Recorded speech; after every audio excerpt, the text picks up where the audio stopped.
पाकिस्तानियों तैयार हो जाओ क्योंकि इंपोर्टेड हुकूमत का अब तक का सबसे बदतरीन कारनामा सामने आ रहा है और वो कारनामा ये है कि इंपोर्टेड हुकूमत ने पाकिस्तान के 11 बड़े बड़े इदारों की निजकारी यानी कि उनको बेचने का फैसला कर लिया है। ये इदारे कौन से हैं और किस तरह इनको औने पौने दामों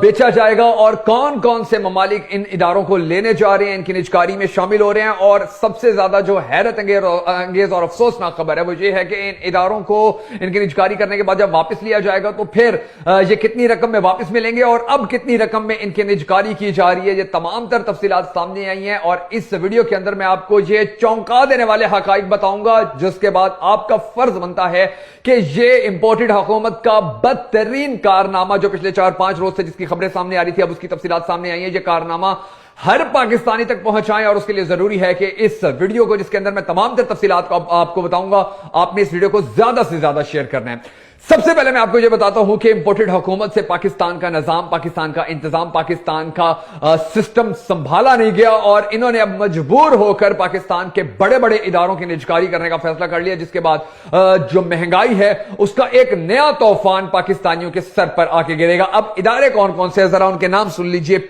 PIA, वापडा, national fertilizer corporation, steel mill, PIA के होटल्स, रेलवे के साथ उसकी 2 लाख एकड़ जमीन, national shipping corporation, state life of Pakistan, Sui northern gas company, motorways और नेशनल हाईवेज और सरकारी कंपनियां, तकरीबन 24 सरकारी कंपनियां हैं जो ये मौजूदा हुकूमत जिनकी निजकारी करने जा रही है। और जब इनकी निजकारी हो जाएगी तो फिर चाहे PIA हो, वापडा हो, नेशनल फर्टिलाइजर कारपोरेशन हो, स्टील मिल हो या रेलवे हो, इनसे जितना भी आवाम को थोड़ा बहुत रिलीफ मिलता था वो पाकिस्तानी कौम अब भूल जाए कि फिर रिलीफ मिला करेगा, क्योंकि फिर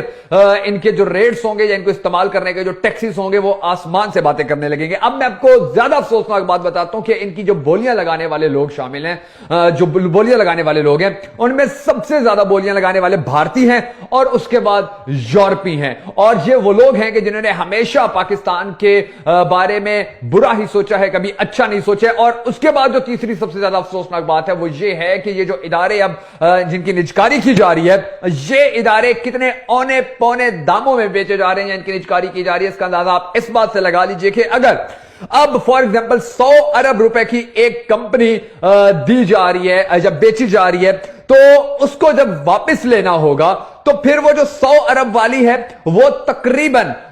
125 या 150 अरब रुपए में वापस मिलेगी। और इसके बाद जो सबसे ज्यादा अफसोसनाक बात है वो ये है कि ये जब वापस ली जाएगी तो ये जो कोई इन कंपनियों में से कोई कंपनी वापस ली जाएगी तो फिर उस पर गुडविल वैल्यू भी पाकिस्तानी कौम को अदा करनी पड़ेगी, पाकिस्तानी कौम के टैक्स के पैसे से ही वापस आएंगी। और फिर जो कंपनी 25 अरब रुपए में अब बिकेगी वो 2 साल बाद कम से कम 125 अरब रुपए में हमें वापस मिलेगी। तो आप अंदाजा लगा लीजिए कि अब पाकिस्तान के बारे में कितना घिनौना फैसला इन्होंने लिया, कितना बुरा फैसला इन्होंने लिया कि जिसके बाद पाकिस्तान को मुकम्मल तौर पर खत्म करने के लिए जो हमारे दुश्मन है उनको बहुत सारे रास्ते मिल जाएंगे। तो ये जो इंपोर्टेड हुकूमत का बदतरीन कारनामा है, ये पाकिस्तान के हर बच्चे तक, हर बुजुर्ग तक, हर नौजवान तक, हर खातून तक पहुंचाने के लिए आपने ज्यादा से ज्यादा इसको शेयर करना है, ताकि जो हमारी बाशऊर कौम है उनको अंदाजा हो सके कि ये जो इंपोर्टेड लोग हैं ये किस तरह अब पाकिस्तान के साथ खुली दुश्मनी के ऊपर उतर आए हैं।